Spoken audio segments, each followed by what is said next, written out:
Hello అండి. ఈరోజు నేను ఒక ప్రయోగం చేశాను. అదేంటో లాస్ట్ వరకు చూడండి.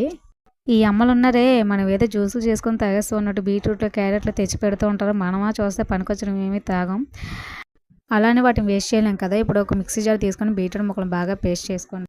2 కప్పులు గోధుమ పిండి తీసుకొని ముందుగా చేసుకున్న పేస్ట్ వేసుకొని చపాతీ ముద్దలా కలుపుకోండి. అందులోకి ఒక స్పూన్ ఆయిల్ తీసుకొని బాగా కలిపి పక్కన పెట్టుకోండి. ఇప్పుడు స్టఫింగ్ కోసం 4 పెద్ద సైజు ఉల్లిపాయలు తీసుకొని కట్ చేసుకొని పక్కన పెట్టుకోండి. 2 పచ్చిమిర్చి, నిమ్మకాయ, కరివేపాకు ఉంటే కరివేపాకు, కొత్తిమీర తీసుకోండి. స్టవ్ ఆన్ చేసుకొని ప్యాన్ పెట్టుకొని అందులోకి ఆయిల్ వేసుకొని జీలకర్ర, పచ్చిమిర్చి వేసుకొని బాగా వేయించుకున్న తర్వాత ముందుగా తరిగి పెట్టుకొని ఉల్లిపాయలు వేసి మీరు టేస్ట్ తగ్గ సాల్ట్ వేసుకొని బాగా వేయించుకోండి. బాగా ఎర్రగా వేగాక ఒక స్పూన్ గరం మసాలా, ఒక స్పూన్ కారం వేసుకొని వేయించండి. మీ దగ్గర కొత్తిమీర ఉంటే వేసుకోండి. లాస్ట్లో నిమ్మకాయ పిండుకొని పక్కన పెట్టుకోండి.